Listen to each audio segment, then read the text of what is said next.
Olá, tudo bem? Paz do Senhor Jesus, sou o pastor Eric e hoje nós estamos aqui no nosso segundo encontro da Escola das Emoções. Em nossa primeira aula nós tratamos sobre a ansiedade e hoje trataremos a respeito da culpa. Você tem esse sentimento? Você ainda se sente culpado? Pois bem, nós trataremos disso. Lembrando que se inscreva no nosso canal e dá like, compartilha, comenta, porque o teu comentário, o teu compartilhamento, o seu like vai dizer para nós a respeito do nosso trabalho. Nosso intuito, nosso objetivo aqui é trazer você para a realidade e te ajudar a esclarecer alguns conceitos e algumas questões que precisam ser trabalhadas. Então, vem comigo porque hoje nós trataremos da culpa e você é o meu convidado especial. Bora lá?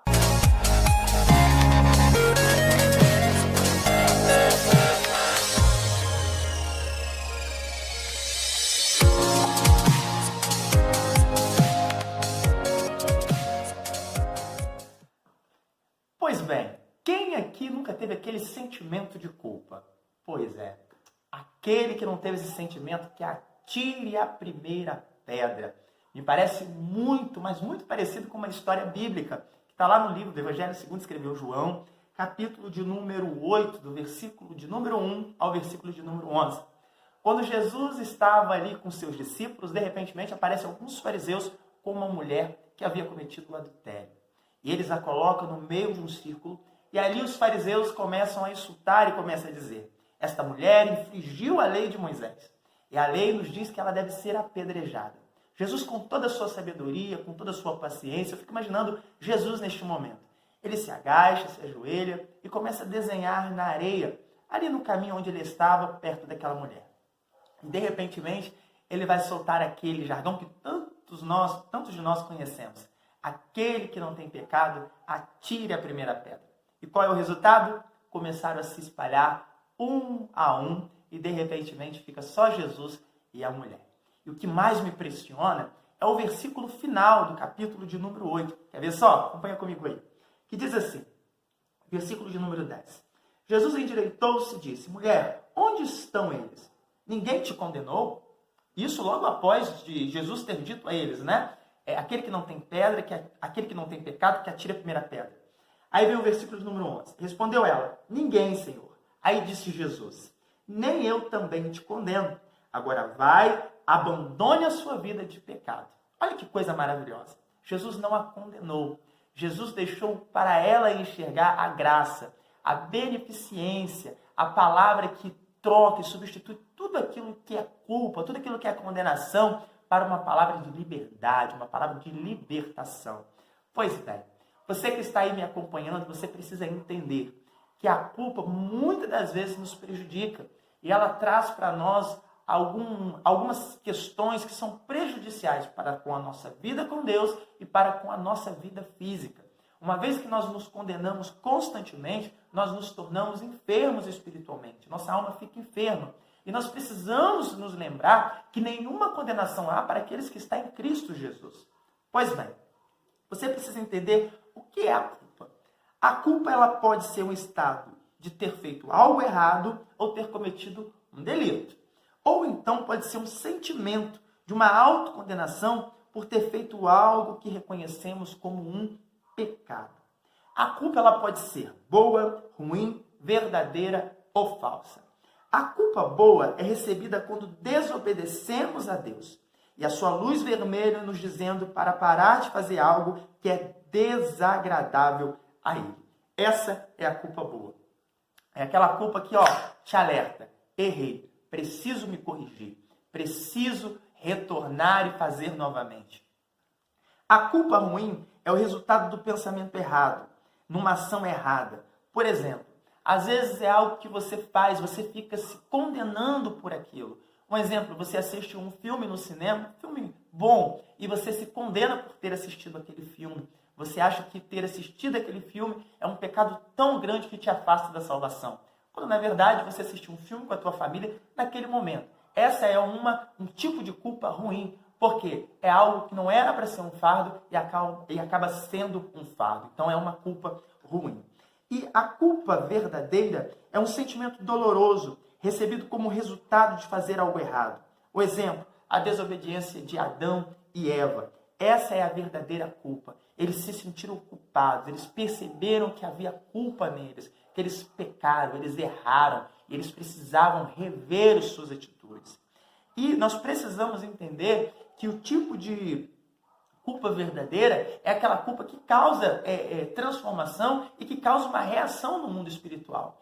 Então nós precisamos de longe avistar que tipo de culpa eu estou sentindo. É a culpa boa? É a culpa ruim? É a verdadeira ou é a falsa? Né? Se nós nos lembrarmos aqui, Davi, quando ele cometeu o pecado com Betseba, ele se sentiu culpado, ou seja, ele enxergou o seu erro, ele viu realmente que aquilo ali era um erro, ele precisava pedir perdão, ele precisava voltar, ele precisava reconhecer esse erro, se confessar para que realmente ele fosse perdoado. Agora, o que nós precisamos entender, e que muitas das vezes nós nos esquecemos, é que a culpa, além de ser verdadeira, de possuir a culpa verdadeira, nós temos a culpa falsa, que é aquela sensação dolorosa que uma pessoa sente quando ela ou ele comete um erro. Por exemplo, quando uma criança ela é abusada, ela não tem culpa, porém ela tem aquele sentimento. A culpa é de quem infringiu, de quem cometeu o ato, mas ela sempre se sente culpada. E nós temos pessoas assim, pessoas que vivem nesse estágio. Elas foram vítimas de um erro e elas levam a culpa para si. Elas foram parte de um erro provocado por terceiros, mas elas se corroem, elas se cobram ao ponto de se afastarem de Deus, ao ponto de se isolarem, ao ponto de ficarem depressivas por erro de terceiros, mas que elas colocam sobre elas. E, geralmente, as pessoas que se cobram muito, elas vivem esse tipo de culpa, essa culpa falsa. Ou seja, o erro nem é delas, mas elas se condenam. Elas tentam se justificar com o erro para que se possam culpar ou serem condenadas. Nós devemos nos atentar para qual tipo de culpa nós estamos vivendo.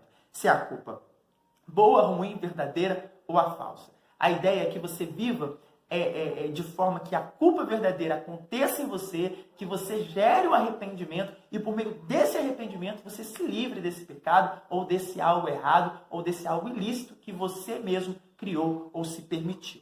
Lembrando que uma vez que você está em Cristo e nele, né, não há nenhuma condenação, você precisa entender que mesmo que ele te perdoe, as consequências, elas não são evitadas. As consequências, elas existirão. As consequências, elas são atos, né? Elas são razões fins da culpa ou daquele momento do erro que você viveu. Então, nós precisamos entender que muitas das vezes a culpa que nós estamos colocando sobre nós, elas são geradas por terceiros ou quando nós nos auto-prejudicamos pela razão da culpa, é porque nós estamos nos condenando ao ponto de não nos sentirmos agraciados pelo perdão de Deus. A consequência da culpa. A culpa gera algumas consequências. Quer ver só? Por exemplo, o medo de rejeição de Deus. Quando você se sente culpado, você acha que Deus ele te rejeita. Você acha que Deus ele não te abraça. Você não é merecedor, não é digno de viver o benefício da graça. É uma das consequências. A consequência da culpa também gera em nós a ansiedade. Nós ficamos ansiosos. No nosso primeiro encontro, nós tratamos sobre a ansiedade. Quando nós estamos tomados pela culpa, nós ficamos ansiosos, né, sobre aquela situação. Então, automaticamente, a culpa já coloca em nós um outro problema, que é a ansiedade. Uma outra consequência também da culpa é sentir-se conduzido na vida. Ou seja, você não consegue, de forma alguma, alcançar o seu objetivo. Você sempre quer substituir algo na tua vida para compensar ou recompensar algo de errado que já aconteceu. Isso é um dos sentimentos, né? Você vai sempre ser conduzido por aquela culpa. Um outro sentimento também que, né, nos causa consequência da culpa é sentir uma sensação de autopunição. Você sempre está se punindo, não se vê capaz, não se vê merecedor de nada de bom que acontece na sua vida por razão da culpa. Outra coisa também, experimenta uma vida de oração prejudicada. Sua oração fica prejudicada porque você não se acha capaz de estar falando com Deus, né? Você começa a sentir vergonha. Quando você começa a se autocondenar, você começa a se culpar e você começa a se sentir vergonhoso diante de qualquer circunstância. E, por último, você perde a vontade de servir a Deus. Então, quando você se autocondena, quando você se permite que a culpa, né, te roube a sua alegria e te cause essas consequências, você automaticamente começa a se afastar de Deus, porque a ideia da culpa é te causar inconformismo do seu estado natural que você se encontra. Então, ao invés de você se aproximar de Deus, você começa a se afastar. Pastor, como é que eu posso me libertar desse sentimento de culpa? O primeiro passo que você tem que entender é que você deve entender que esse sentimento de culpa ele existe em você. E o segundo, identificar a causa desse sentimento. O que é que está causando esse sentimento em você? Porque aí você vai identificar se foi você quem gerou, se foi gerado por terceiros, ou se é algo que você permitiu que se sucedesse na sua vida e você se perdeu e se condenou, se culpou. Então a gente precisa saber onde está a raiz da culpa, onde que nasceu a culpa. Um outro passo também, você precisa escolher e aceitar o perdão de Deus. Uma vez quando você aceita o perdão de Deus, você pediu perdão para alguém, né? Você se sente culpado por ter prejudicado alguém. Por exemplo, os fariseus aqui no livro de João, se você parar para analisar, quando Jesus deixou para eles, aqueles que não têm pecado, atira a primeira pedra. O pessoal começou a se retirar porque todos eles possuíam o pecado. E aquela mulher entendeu naquele momento que ela estava recebendo o perdão vindo do próprio Filho de Deus. Então, querido, você precisa entender isso, que você já recebeu o perdão vindo de Deus. Se você já falou com Deus, às vezes você pediu perdão para alguém que você feriu e esse alguém não quis te perdoar, mas você já fez o teu papel e você já foi perdoado por Deus. Vida que segue. É isso quando eu falo que às vezes a gente tem culpa guardada em nós que vem de terceiros, é exatamente disso. Às vezes é de um ente querido, um familiar que nos prejudicou ou que nós mesmos prejudicamos. Nós já pedimos perdão e a pessoa não aceitou o perdão e nós ficamos nos culpando pelo resto da vida. Será que eu vou perder a salvação por isso? Será que eu vou reter as bênçãos de Deus sobre a minha vida por isso? Calma, você precisa entender. Se você já pediu perdão para Deus e já fez conforme a Bíblia nos ensina, vai até o seu desafeto, pede perdão, amém, acabou, querido. Você tem que entender que ali você já foi perdoado e não tem que andar com esse sentimento mais sobre a tua vida. Então, aceita o perdão de Deus. Outro passo é reconhecer que receber o perdão não significa que não haverá repercussão. Mesmo que você peça perdão, mesmo que você se confesse, isso não vai te deixar imune da repercussão. Porque o pecado, querido, ele gera repercussão. E muitas das vezes nós não queremos entender isso. Às vezes nós somos o personagem a criar o problema. E às vezes nós somos vítimas do problema. Só que nós temos que ter maturidade para entender que mesmo pedindo perdão e sendo perdoado, não vai nos deixar imune à repercussão. A repercussão ela acontece porque nós vivemos numa sociedade em que outras pessoas estão de olho em nós. Ainda mais quando se trata de um servo de Deus. E por último, nós precisamos, de forma clara, tornar os nossos erros em bênção, para que os outros saibam o que Deus tem feito por nós. Você errou? Você é o culpado, mas pediu perdão? Então não fique com essa culpa sobre o teu coração, não fique com essa culpa sobre você. Entenda que uma vez que Deus nos perdoou, assim como fez com aquela mulher, você está livre, você não é cativo, você não é mais escravo desse medo, você não é mais escravo dessa culpa. Então você deve seguir adiante. Então nada de ficar estabilizado, estagnado, parado nesse problema. Vida que segue.